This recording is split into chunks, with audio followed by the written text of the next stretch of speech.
Hey everyone, it's Basel. Nice to meet you all. Can you all hear me? Yes? Okay. Thank you, Bernard. Yeah. Hi, Cynthia. How are you? Oh, you're on mute, actually. Oh, doing fine. How about yourself today? Good, good. Thank you. Good. Nice to meet you. Nice meeting you.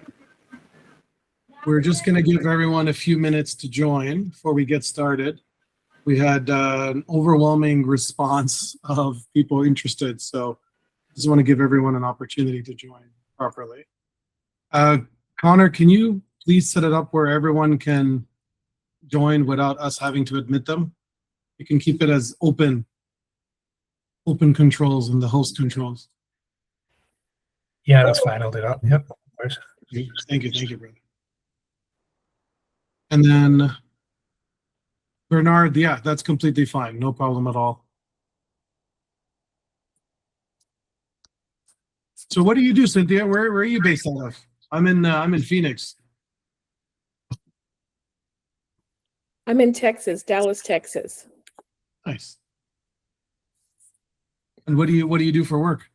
Oh, I'm a tax advisor, so I help businesses to reduce their taxes, especially at the end, the capital gains tax upon the sale of the business. Awesome. Yeah, Yeah. thanks. For smaller businesses or larger businesses? Larger businesses, like a recent client sold his manufacturing company for $17 million, and he had a capital gains tax of $1.8 million, and we were able to bring that down to $356,000. Excellent. Love that. Thank you. Hi, Anatoly. Sure. Hi, How are you doing? I'm good, thank you. Where are you based out of? I'm based in Romania. Romania. Wow. yeah. It's worldwide. I love it. Yeah, I'm originally from Ukraine, but I moved here because of war. So I work in company. We are a small company, 10 guys in team. We work with automation for businesses, websites, CRMs or ERP, everything. So, and we want to start a marketing company for our business. And I want to know how in other countries people tell about automation. Mm-hmm. Beautiful. I love that. Well, nice. Thank you for that introduction. I think we'll give everybody just maybe 2 more minutes and then we'll get moving. And then I see someone else here, Digital Flexion, but I don't see your name. What was your name, sir? I'm Ganesh Giri from Hi. India. How are you doing, Ganesh? Nice to meet you. My company name Digital Friction IT Services. Last year opened this company. Website designing, computer services, and social media ads. Services Okay. available. Very nice. on- Okay, good. Good. No, you're welcome. What part of India are you from? Sorry, What part of India are you from? join for? Oh, in Jaipur? No, Delhi. Oh, in Delhi. Okay, okay. Nice. Yes. Yeah, my wife and I went there for a month. We absolutely loved India. It was incredible. Yeah. All right, guys. Well, I think we can probably get started. We have quite a few people on, so this is definitely, I think, a good time. So if everyone can hear me and see me clearly, I think we'll get moving. Let me make sure. Is the Son of Basel on? Yes. So my name is Basel Ismail. I'm the CEO and co-founder of FirmAdapt. I'm really happy to have you all here. And I'll go into more detail on who I am and my background, but I also want to take a minute to introduce my other 2 co-founders. So I have Connor O'Neill, who's here, who can say hi, and he's the responsible for growth, architecture, and scaling. And Fahad Anwar, who's there as well, the good-looking, handsome man. He's the CTO and he's responsible for tech infrastructure build-outs and scaling out client solutions. So what I can do maybe is just, tell you a little bit about who I am, so you know about what we do. So basically, my background is in financial engineering, data science, and product development. So my entire career, I've been focusing on those specific domains. So in my most recent corporate job, I was responsible at American Express for process reengineering and AI, and really just transformation end to end in corporate payments and business travel. And now I'm focusing obviously on FirmAdapt. So that's my background. And I love, we love as a team to always get opportunities to help businesses or medium to look at their existing and learn them, optimize them, and then eventually automate them. So really the way that we've done this is we did a workshop a few months ago, and the response was like overwhelming. So we decided, it was a good idea to do it again. So where the way that we approach is we really break down into 3 stages, exactly how I would encourage you all to do when you're looking at your business and when you're trying to consider what are areas that you can improve, optimize, streamline. It's really 3 stages. So the first thing at your entire business, focusing on what is currently inefficient or problematic or considered really a pain point of yours that is immediately top of mind. Could be something that's manual intensive, anything that is operation efficient, anything that is mundane or very thing to do, anything that is non-revenue generating. If it's non-revenue generating and you're running a medium-sized business, then there's a very good likelihood that the audio is a little bit choppy. Sorry, Basil. I just went out. Sorry about that.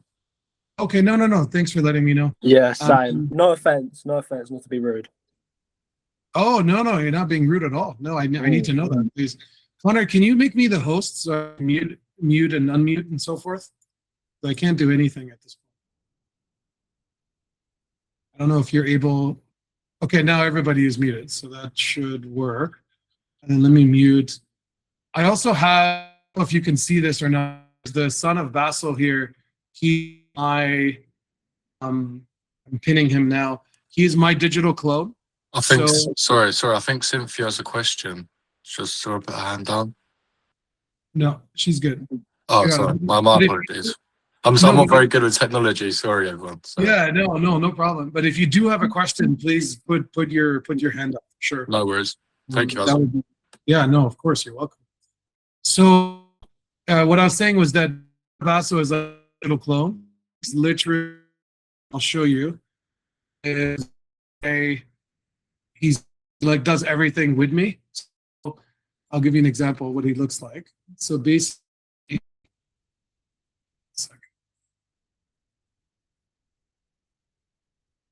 right here. So he is literally, he joins all of my meetings. He manages like an entire team of virtual agents for me, like an orchestration of agents that all do different functions and different things. He gives me like strategic insights and recommendations on every single meeting that he's attending with me. So he's attending here. He looks like me, like he's a digital replica of me visually. He sounds like me, and we'll do like a live demo call so you can like interact with him too. But you That's can see it really like sick. Yeah, thanks, man. This is like completely custom. So that's actually sick. And the thing with him is he is trained on my body of knowledge. So I've given it 3,000 pages of my own publications and research, and I've taken all of my lectures and keynote speaks and like panel speaks and courses, any type of work that I've done. I've transcribed all of it and fed it all into the Son of Basel knowledge base. So when he answers and he responds to you, it sounds literally like an extension of me, right? So it's really cool, and I'll go through more examples of it. But anyways, so I wanted to just introduce him so you guys understand who he is, so you're not like confused of why is there a Son of Basel here. But what I was saying is that when when you're looking at this, that's what it is. So it's like you first have to do a proper audit. Like I think people, from my experience, they keep jumping directly into transforming.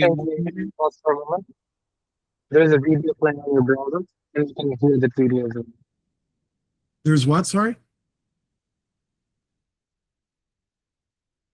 Fahad. Can you repeat it? No, you can continue. Okay. So yeah. So people jump, I think, prematurely into transforming and automating without properly focusing on auditing and diagnosing what the problems are with their existing processes. So you can't just go and add on an AI automation solution on top of a broken process. I think this is fundamentally the biggest problem that I see from my experience. And I would also say that after you start auditing your existing processes, you need to do a proper inventory map. And we'll go through that step by step, and I'll show you, like, this is typically what we do, and you do it in your own way, but this is exactly how we do. So we audit and diagnose, we do an inventory and map. So that tracks every single process that we're doing as a company that we can potentially streamline, optimize, or automate. And then after that, then we're focusing on transforming and accelerating, right? So an example of what I'm talking to you about is so I've spent a lot of time in my career doing time value studies. So I used to support the workforce and capacity planning team at American Express. And then prior to that, I was heavily involved in process reengineering. So like a lot of taking antiquated processes, antiquated tasks, really, really repetitive mundane activities and trying to streamline them. So like, for example, when you're looking at a dental practice, there's so many of those processes, right? And then this applies to all small businesses. So you're talking about, so you're talking about appointment scheduling and confirmation calls. You're talking about like insurance eligibility verification, insurance claims, patient billing, right? So new patient intake and record setups, new patient or new customer intake and record setup, recall or recare reminders, patient charting, right? So a lot of this actually applies to you, Cynthia, too, in terms of tax accounting, professional consultancy, advisory services. There's so many repetitive back office, front office, and administrative logistics-oriented tasks that keep being over and over and over, right? So each of those processes, okay. So now that I'm happy that's taken care of. So each process, the way that you would do it is you have a purpose of exactly why it exists. You have a trigger of like essentially what starts it. What is the actual expected output itself?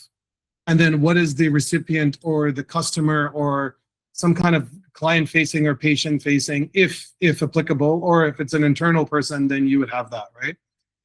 For each process, you track what is the date that you've been doing it, why was it created, what's the last significant change. So this is literally what we do. Like this is literally the structure of the time value audit sheet that we use. And then we obviously customize it per industry and per client type, but generally the structure is the same. And then once you have this, you then have exactly what roles and resources are involved in that particular process. So what this means in this particular case is for this one function for appointment scheduling, what's the role that's involved? So it's like the front desk coordinator. What are the people's names? It could be one or more people.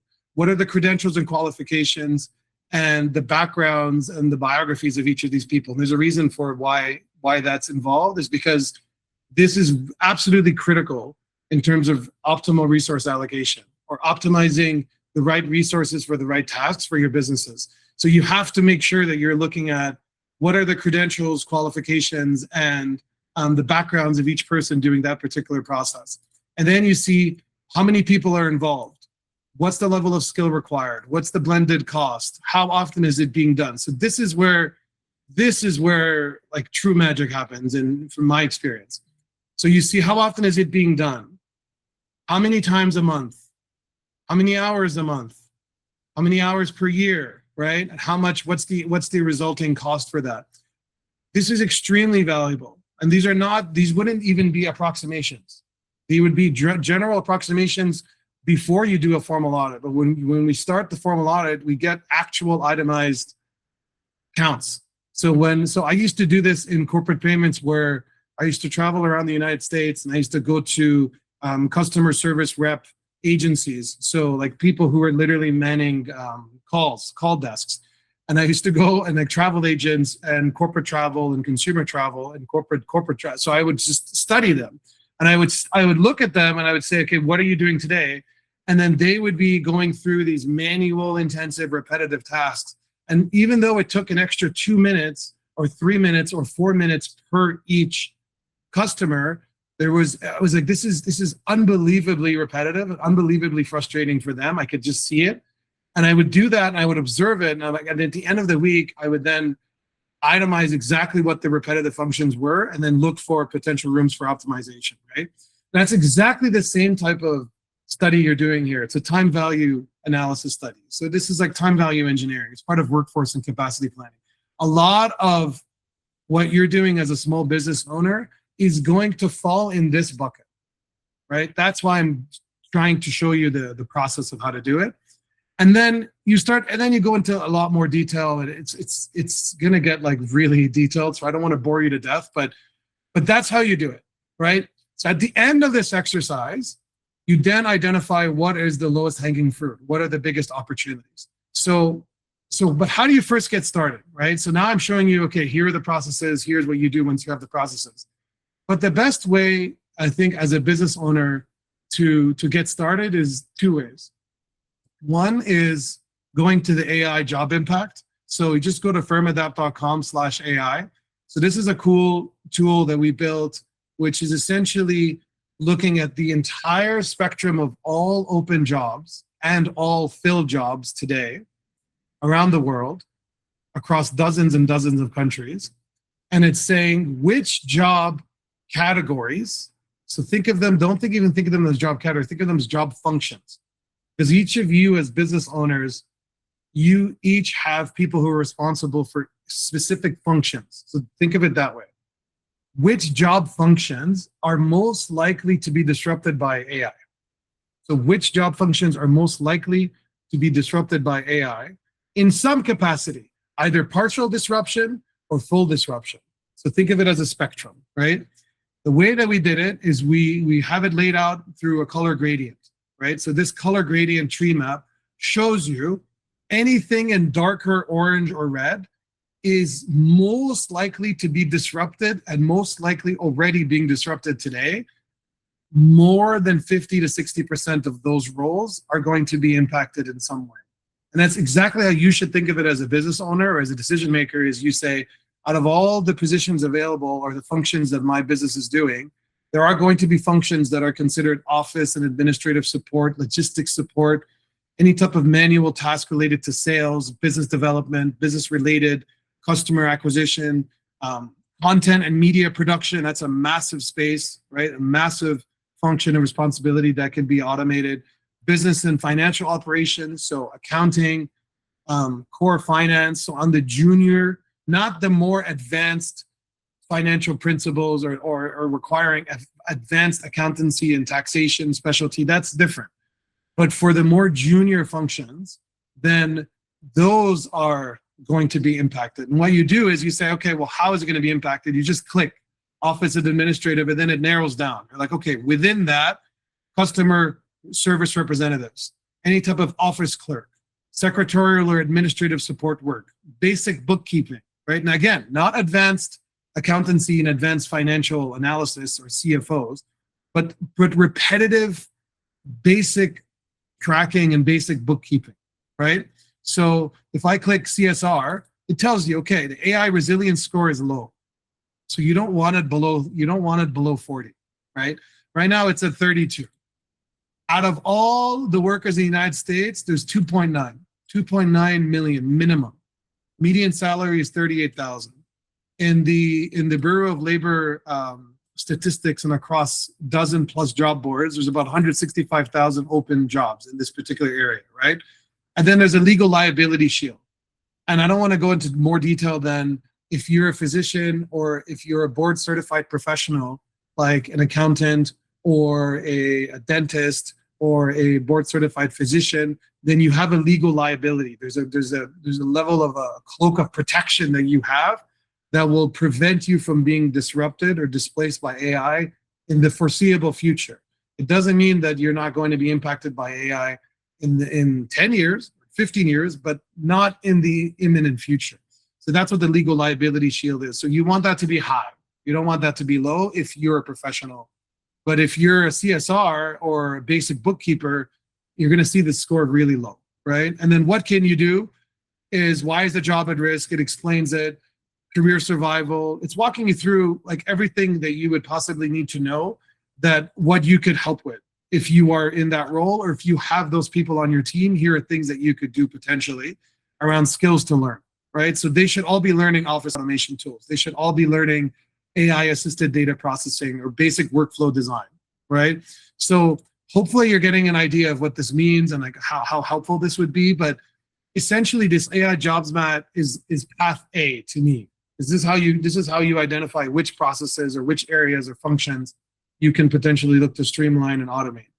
The second way is using our path, right? So I could see that some of you have already, many of you have actually already gone and run your own path, which makes me really proud, because this took a long time to build, and other people are charging like obscene amounts, like thousands of dollars, to do what we're offering here for free. So, but basically what it does is it's a comprehensive diagnostic and AI transformation handbook. It's like a handbook that you take, and then you can run it on any business. So you run it on your own business, and it'll give you an entire assessment, right, on where the potential opportunity areas are. So let me just show it to you. So for example, one of the companies that registered for the workshop, and I think is in attendance now, so if they have any questions, they can speak up, is a business called White Star Astrology, right?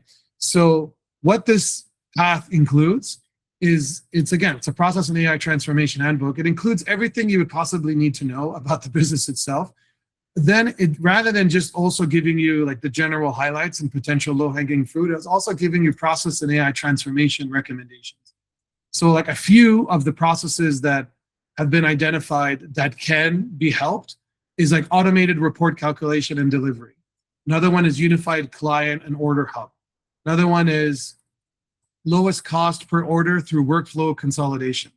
Another one is automated post-delivery follow-up, right? So for each of these individual process opportunities, you would just scroll down and you see exactly what the current state is and then what the proposed solution would be. Obviously, this is our best approximation of where we feel the opportunity is. This is based upon a backend that is trained and fine-tuned specifically for diagnostic audit and AI transformation opportunities. So it's not like you going in and asking, Anthropic, Claude, or GPT for an audit of your company. It's not that. It's considerably more detailed than that. So, and it's taking, again, a training data set that knows which companies are the most successful versus the companies that are least successful, and which companies are adopting and embracing these transformative approaches as early as possible. So like, for example, for this astrology, White Star Astrology, each report today is being prepared and emailed by hand, right? Again, this is an approximation, right? So we're doing the best we can with the information that we have and with the information that the decision maker or the owner has provided when they're running the audit, when they're running the path. One proposed solution is doing a no-code workflow. So essentially having some type of automated report generator that has an individualized templated email with the PDF that's attached to each person, right? Every single time that a purchase is made, it triggers that workflow, and that workflow is then run on a recursive scheduled basis. So this itself, just this setting it up, it's not a massive amount of work for us to do. And a lot of the business owners could do some of these basic processes themselves, right? So where we would get involved is like the more sophisticated, more repetitive like tasks, not just once a day or 2 times a day, but something that's taking like lion's share of your time, right? So like building an entire client and order hub. So that's a massive opportunity for a company like this. So rather than just using WordPress and integrating WooCommerce or BigCommerce or any of the other backend marketplace platforms, you go and we can build like an entire hub, right? So these are just examples of different things that you can do that are process oriented that will definitely help from a customer acquisition, a marketing, a retention standpoint. Like it's all here. And then other than that, there's so much more. So that you can go to like positive signals. There's different areas that have been identified that you could potentially strengthen. There's a very in-depth assessment on your online presence. So it's just telling you like what is the general sentiment when it's looking at customer testimonials on Google, Workspace, or Google My Business, or Trustpilot, or any of those. It's essentially looking at everything A to Z, right? And then pricing and positioning itself of this particular company, if there's any kind of red flags or potential concerns. And then the whole section on AI readiness is, to me, is one of the most interesting, because it's like the beginning of the next sections, right? So there's a competitor and intelligence study looking at other potential competitors that are focusing on the same exact market niche, and whether or not there's an edge. Do you have a direct edge versus that competitor? So step by step, and then a graphical radar chart. So it's showing you, quantitatively or potentially qualitatively, really, in reality, when you're looking at this. And then the other big part is the customer journey simulation. So the customer journey, journey simulation is when you run it, it'll then say from the perspective of a prospective user or some prospect that's looking at your company, where's the biggest drop-off rate, right? So when they're going and they're finding your company and they're going to the actual site, where's the drop-off rate? Where are the strengths? Where are the potential issues? Where do they fall off in the funnel, right? What's the potential first impression, et cetera? So it goes into a lot of detail. And then the website AI readiness, to me, is probably the lowest hanging fruit. So when you're talking about how to improve business readiness, AI readiness, your most important principles you have to follow is you want to be findable, and you want to be crawlable, and you want to be all the content needs to be easily fetchable. And the way to do that properly is to be client rendered. So essentially client-side rendered, or to be server-side rendered, is what you want to ideally be. But from the user standpoint, when they see the content, you want it to be shown immediately, right? So, and then the biggest thing is its discoverability. You want to make sure that your site and your content is discoverable by all AI systems. So when somebody is looking for astrology or mythology or astrophysics or anything in that meta science space, you want to make sure that content is going to be found on GBT and on Claude or on DeepSeek or all of the other AI models. When people are searching for that content, as we know they are constantly, we want to make sure that the content is discoverable, crawlable, and citable, right? Those are like your three big principles that I'm going to keep talking about. So that's it. So then to do that, you have to go to the website AI readiness, and then you have to work on all of the problems with it. So at the bottom, it tells you what the action should be for each individual opportunity. And then at the absolute bottom, you scroll all the way down, it gives you the exact recommendations. So what are the exact recommendations? What's the highest priority? What's the medium priority, low priority? So usually what we do is we run this path, and then we meet together and we go through every single component. And then we say, okay, your 2 highest priority items we can help you with, but we can't help you with the medium priority because that's out of scope for our service skill set, right? But we can potentially recommend some others who may be skilled or qualified to help you with those, right? Or we may say we can help you with 1 high priority and 2 medium priority, but we can't help you with this other high priority item. That's out of our scope of competency, right? And we'll be very honest about that. So that's essentially how I would approach it as a business. And let's take a minute there, like maybe just pause. A lot of talking, a lot of detail here. But yeah, I mean, are there any questions? anything anybody wants me to clarify, please just put your hand up, and then Connor can unmute you, and then we'll get going. Yeah. Hello, Basel. Yes. Hi, Francis. Yeah. Thank you for that presentation. I would like you to clarify the AI readiness bit, because I think parts was not clear to me. So if you can. Yeah. So So when you were talking about the AI presenting or giving out to your company to maybe those who are searching and things like that. So the way that I would look at AI readiness is the first step, honestly, is doing the website AI readiness. It's like you have to absolutely make sure step one is that your website is up and running and launched, is easily discoverable by those AI systems.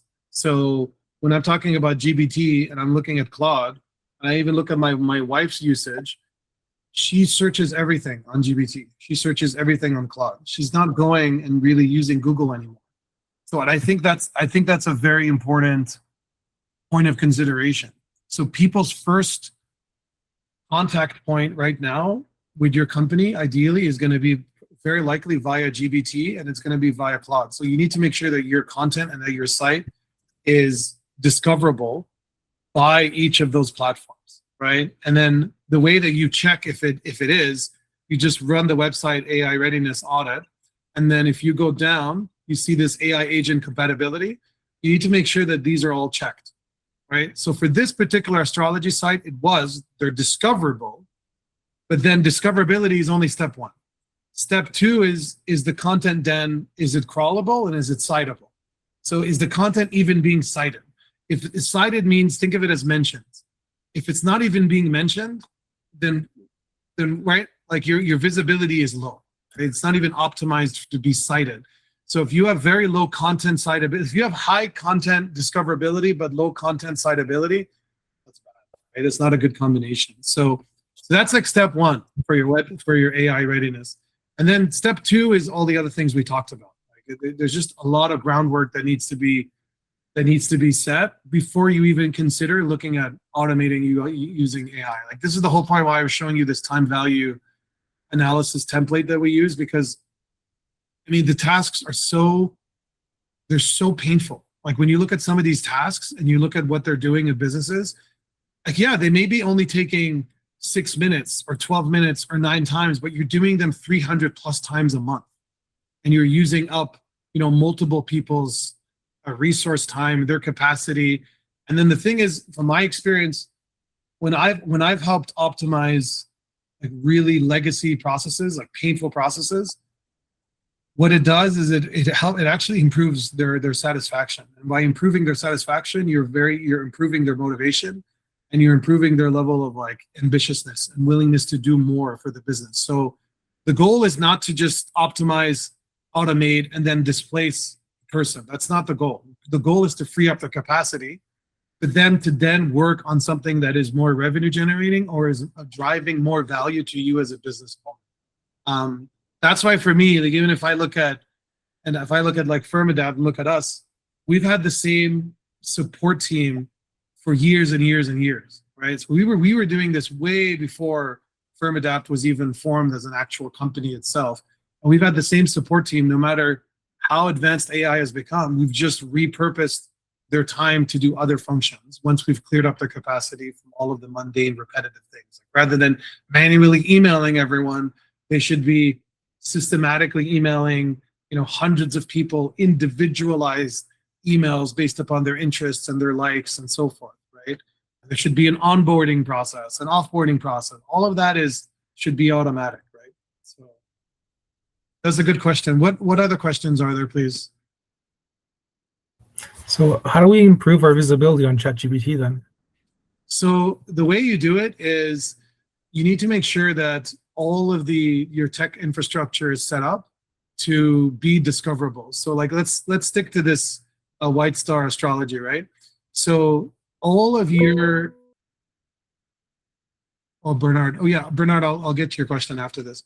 So you need to make sure that all of your robots.txt like files are open and not blocking any type of web crawlers or fetchers or any type of bots that are going in and trying to retrieve information. So you need to make sure that you're actually open to OpenAI, Anthropic, Google, etc. Another thing is, and it'll tell you, right? So a lot of businesses, you'll be surprised, they're actually blocking bots because they were instructed by someone at somewhere along the line to just block all bots, but they shouldn't. So you want to make sure that you are actually, that crawling is allowed, right? So that's the first thing. Second thing is, so that's discoverability. But the second thing is you want to look at crawlability. So crawlability is you need to make sure that you have a proper sitemap. So that sitemap is like an XML file, right? So there's some type of extensible markup file. So think of it as it's just a digital map, and you're helping the crawlers know where to go, when, how long they should spend on a particular page based upon relevancy and based upon essentially like match, right? So intent matches with relevancy of that particular page, and then recency. So if that page is updated often, then you want it to be crawled more often, right? So all of those things should be in the map. So you see the problem with this particular business is we weren't able to find a sitemap. So yeah, it's discoverable, but it's not easily crawlable. So that's the sitemap. And then the other thing is there's so much more you can do. So sitemap and robots.txt is like 1999, right? But a lot more is making sure the data is all structured. So making sure that you have proper schemas oriented, that you're using Open Graph and you're integrating that, embracing that, that you also have geo AI files. So there's actual files that you can create specifically rendered for AI crawlers that are made specifically for this, right? So there's literally a file called LLMs that you could create now, right? That is specifically designed and tuned for AI LLM crawlers. And that is, because basically the new user is no longer the human, it's the crawler. So you need your content and everything that you're presenting needs to be tuned and trained for specific crawlers, right? There's a whole bunch of other, I can go into a lot more detail, but I don't want to drive you mad here. One thing I would like to include that during the development field, during the development process, we include report.txt. This is the one files which help for the AI to more visibility your content, and something like have other things for the best and more visibility. So when we are developing anything, make sure report.txt file make sure exists in our project, and it's a good structure. And during the project, use JSON LD, something like that. One thing are exist, you can Google easily.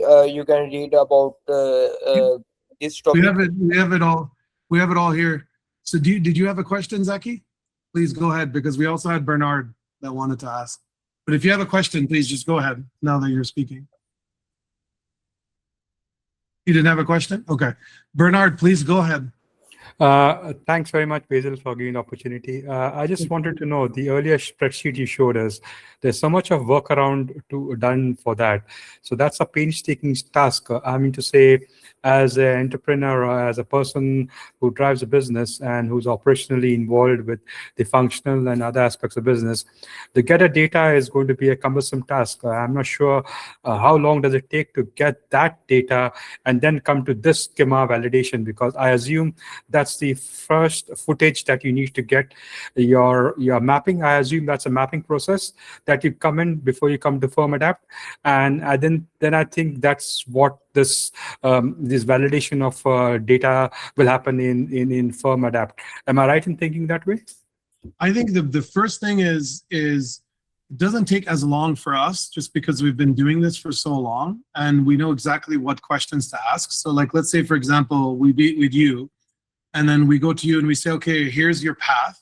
Here's our understanding of your business. Here are some things that we've potentially identified as ideas that we've brainstormed and identified using the path that could be interesting, that could be cumbersome and repetitive and mundane for you, where we see low-hanging fruit, and then we stop, right? And we say, okay, now you tell us what are some problems and what are some opportunities that you've been trying to go after, and where's the low-hanging fruit in your opinion? Because you know your business better than we do, you know your industry better than we do most of the time. So you would tell us, okay, here are the things that are driving me absolutely mad, right? Like I want to rip my hair out every single time somebody registers for my event because I have to do 17 other activities manually to make sure everything is scheduled and calendarized and organized properly.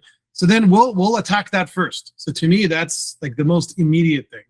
But then we'll also at the same time in parallel, we'll be like, here are 3 other things for you to consider. So these are only 5, but we have a lot more, right? We're only showing you 5 here, but we have a lot more behind the scenes that we share during like a one-on-one meeting, and then we'll go through what, and we want to hear you. We want to hear what your problems and complaints are too, because you're going to tell us a lot more than anything that we could prepare ourselves working in a tunnel, right? Working in a little hole. So, but yeah, so doing this form, it takes time and it's exhausting, but it's, for us, we know exactly what we're going to ask you. We're going to be like, because we're not going to walk you through this. We're going to call you and we're going to have a one-on-one and we're going to say, okay, so what does your business do? Okay, good. In our experience working businesses in this particular sector, it's a very similar niche to what you're doing. Here are 5 things that we've identified. Are these the same pain points and problems that you're having? Oh, 3 of them are? Okay, fine. So let's map those 3. What resources are doing that today? And then you'll say, oh, John is doing that, Melissa is doing that, and Ahmed are doing that. Okay, fine. Bam, bam, bam. How often do you think they're doing that? I think they're doing that at least 3 times a week. Okay, good. Then we'll say, okay, how much time do you think they're realistically doing for each of those particular tasks? And you'll say like 17 minutes from what we've timed. Okay, fine. And then take that away and then review that with the team. The team will say, oh, it's actually taking me 23 minutes each time. Like, okay, fine. So then we update this. And at the end of this, we have our processes mapped. We have all of the entire resource allocation map, like think of it as like the entire organizational chart map. And then from there, you look for opportunities. You say, okay, this is where the excess is, or the potential waste of operational inefficiencies. And then you say, here are the things that we can do after we've optimized those holes, So it's not that bad. Like it takes a few weeks, basically. It's not like a 3-month kind of process. But I know that nevertheless said, it is a cumbersome task to get the information because being a one-person hold, it will not be easy for us to get that details what you're looking in for. And then during the various stages of the process, you have certain questions. I'm not sure how do you treat the different markets across the world, because every market has a unique segment and unique market responsibilities and risk and rewards. So if you're looking at the US market and trying to compare to the world market across Middle East, I'm not sure whether that will fit into the framework that looking into. No, it does, absolutely. So some of our clients are worldwide. So, and so I'm trilingual. So like I've lived in different continents around the world. I understand how businesses operate around the world. I am very familiar with the regional intricacies and the nuances that are involved at a country level. So 100%, of course. So the answer to your question is yes, like it absolutely plays a role into what's being done. But the way you would do this for a more global company is you would do each of these will be done at a specific department level. So if you're talking about a global multinational corporation, you wouldn't do this across the entire company. You would do this for a very specific department and a very specific function.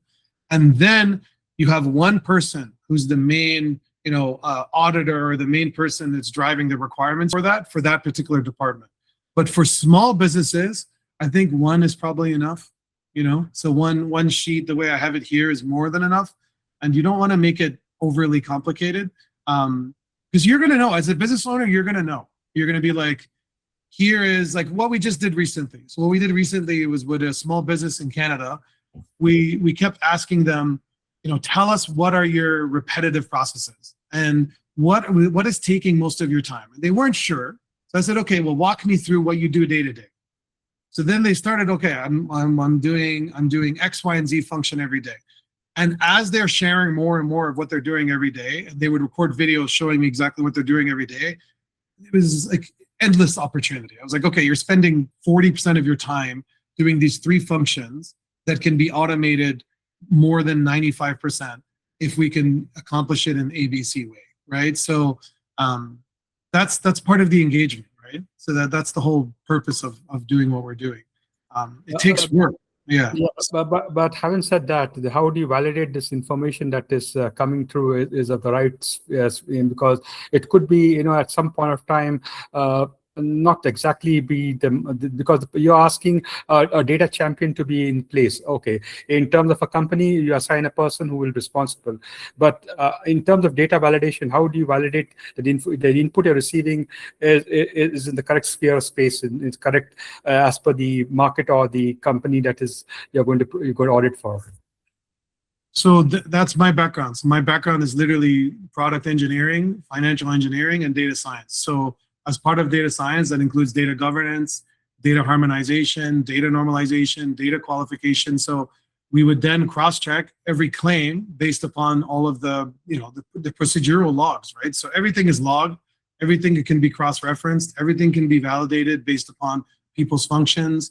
So yeah, but guys, I don't want to, Bernard, you've taken quite a bit of time here with your questions, but let's set up more time. We can talk through later, one-on-one. Before I forget, and before Connor, I don't want him to stab me if I don't mention this, but because you've joined the meeting today, we have 4 slots open for one-on-ones. You can see like it takes a lot of time. So, at this point, thank you for joining. Like I'm really happy you're here. Like there's still a few more things I want to show you, and we can go through more questions as well. But if you go to firmadapt.com/start, you can just book time. And if you book time, we can go through and have a one-on-one call, and we can take a look at your specific business, your specific circumstances, and we can talk through some opportunities there. So I only have time for 4. So I'll leave it as that. But yeah, that's my availability. And you can see the link there in the chat if anyone wants to schedule that in. Obviously, yeah, it's just very limited spots, so please. And then I wanted to show you. So let me show you Son of Basel. So basically, this is so I have the Son of Basel in different ways. So he attends all of my meetings, and I'll show you that. But I also have it where he's literally a person that I call. So like this is Son of Basel here. You can see him. So I call him, and he manages. He tracks everything for me. I could literally call him and just have a conversation and ask him for updates, which I do. So like, Son of Basel at FirmAdapt. How can I help you? Son of Basel, can you give me a financial market update on China, India, and Pakistan financial markets today? And then it'll go and fetch information, search news and trending topics in the space, and then go through the lens of the news. Son of Basel, not Basel. For a live market snapshot on China, India, and Pakistan today, I need to know what specific metrics you're after. Are you looking at stock indices, currency moves, or something else? That'll help me pull the right numbers for you. I'm looking for an update specifically on commodities and precious metals in China, India, and Pakistan only. And it'll go and give me that exact update. So this saves me a ridiculous amount of time. You have no idea. So pull live commodity and precious metals data for those 3 markets. Gold is trading around $3,420. Silver at 28.50 centos. The Shanghai Futures Exchange shows copper. So it'll go through that, and then I'll say, okay, can you? So what? A lot of times when I'm driving back home, I'll say, Son of Basel, what's on my calendar tomorrow? And then he'll say, you have 4 meetings. These are the meetings you have. Here are the people you're meeting with. Here are the things that they're going to want to most likely speak to you about. Here's how you can be prepared. And here's a summary of what you've spoken about in the past. And here are some potential open pending items that you may have missed, right? And then what I do with Son of Basel, to me, which is like, I'm just personally, I just love it. saves me, like right now, you can see, right? It's literally recording the meeting today. But if I have any meeting, right? So if I have any kind of meeting, it joins all of my meetings. And then at the end of the meeting, it will go and give me an update and tell me exactly where the potential opportunities are, right? So I will find, I'm going to give you examples here that I will share. I'll show you. So, okay. So here's one. Here's an actual meeting that we were having, right? So this was an actual meeting that Basel and Connor and Fahd were having, and we were talking about marketing attribution. And then at the end of the meeting, you see there's strategic insights. So these strategic insights, essentially, these strategic insights will tell you exactly what are some potential opportunities that can work through, that you should be considering, right, as part of that meeting. And it gives you like the entire perspective into it. So it's really, that to me has been very helpful. So all right, we have a few more minutes. Are there any other questions from anyone? Anything else that anybody wants me to go through or clarify? Yeah, James, please go ahead. Hey, Basel, thanks for having us on. How do we address optimizing token usage? So minimizing the cost of AI once it's installed. Yeah. So the way I would do it and the way that I've been doing it now is always keep in mind two big major principles. One is, think of it as there's ears, and then you have your brain, and then you have your mouth, right? Every model is that way. So when you are asking the model something, it costs considerably less for the model to listen to you than the model having to respond back to you. So if you can minimize the amount of content that is produced by the model in response to your questions, that will drastically reduce your token usage and your token cost. Because literally the token cost for output is 3 to 5 to 10 times more expensive than input. So it can listen to you jabber on and blabber on about the questions that you have.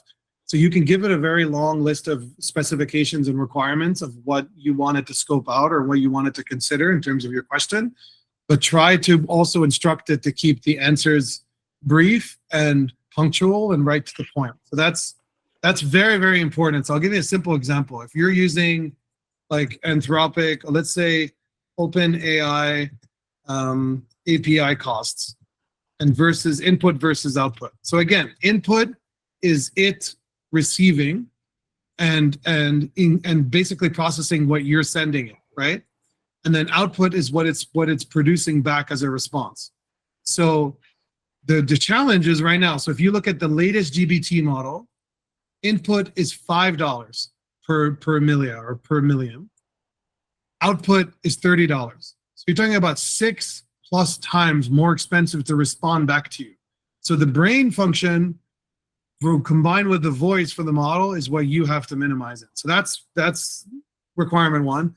Another requirement is, from what I've seen, people tend to preferentially use the most sophisticated models for no reason for the most basic functions. Like there's absolutely no reason to use 5.6 Sol or Fable 5, like Anthropic Claude Fable 5, or even Anthropic Claude Opus 4.8 at like ultra code for doing something very simple and very direct and straightforward.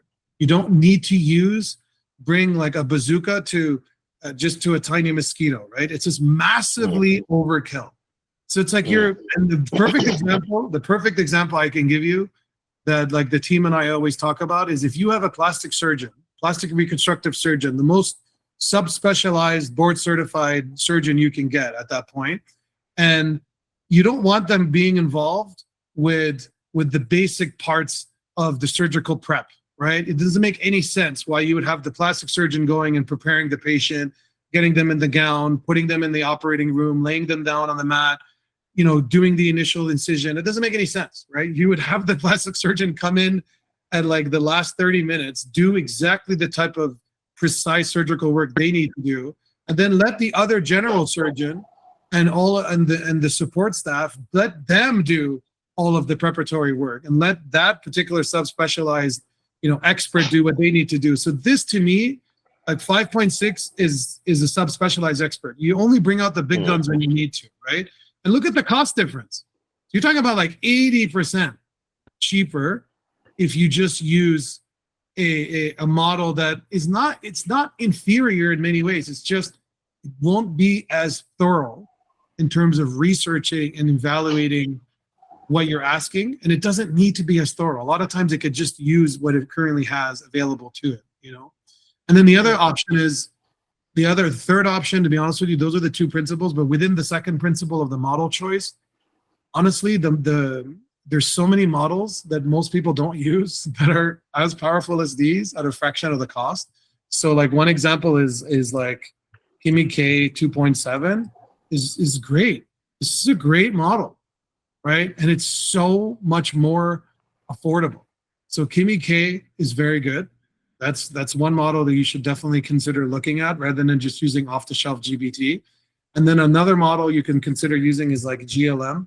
So GLM is 5.2 is the newest one, but it's through ZAI. So this one is great too, right? These are great, solid, rigorously tested models that are considerably more affordable than those off-the-shelf models. And then the other point I was going to mention is we don't use like typical off-the-shelf models. The way that we build for clients especially is we'll build a specific fine-tuned and trained model for that client. So we'll have a set of skills and a set of markdown files and entire story for that client's purpose. So whenever we ask, okay, we need this done, it's done, and it's contextually relevant to that particular client. So hopefully that makes sense, James. Yeah, it does. It does. Thank you very much.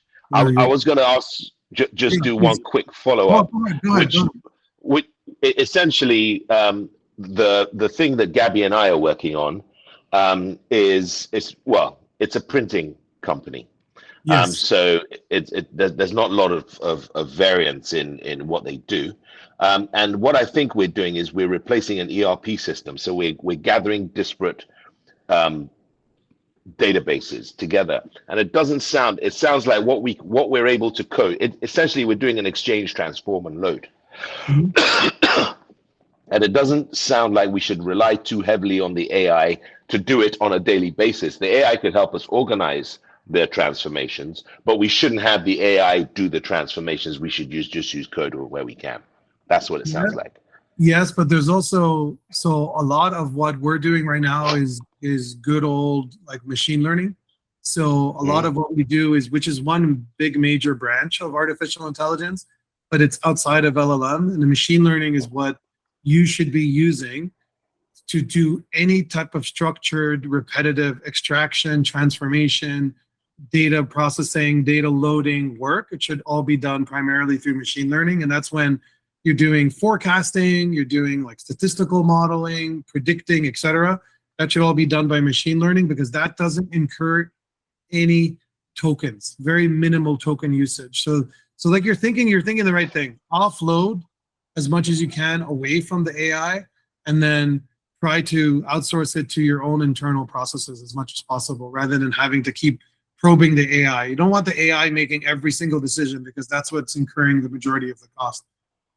Are there any other questions, guys, before we're just at the top of the hour here? Again, if you want to continue talking, just please go ahead, book time, go to firmadapt.com/start, and just book one-on-one time. I only have a few spots, so obviously, the sooner you book it, the better off. We're going to keep it open for a few more days, and then then we'll take it from there. So, but if you have any questions, please just send us a note, and then we're happy to help.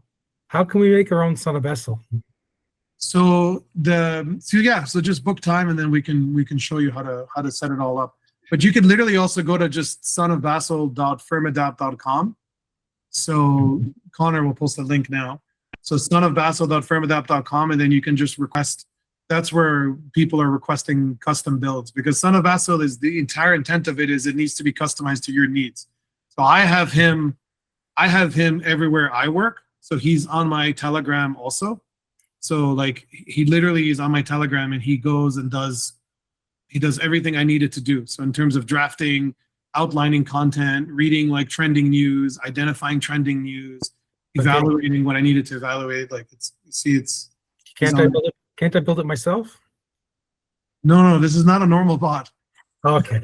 Yeah, it's not like just one OpenClaw instance like you're seeing other people use, right? This is like an entire infrastructure just for Son of Basel. It's like simplified a Son of Basel to be more approachable, right? But it's a lot more than that. Okay, thank you. Of course, you're welcome. So Basel, finally, is FirmAdapt a platform that we have to subscribe to do the analysis? No. Yeah, it's just a way for you to get some immediate value yourself in concrete terms, and then when you're ready to talk to us, you can just schedule time. We'll go through your needs. That's all. So yeah, we don't do much promoting or anything. It's just through word of mouth. All right. Thank you. All right, guys. Well, thank you all so much. Appreciate it. Take care. Nice meeting you. All right. Nice meeting you too. Bye-bye. Bye. Thanks, everyone. Bye. Bye-bye.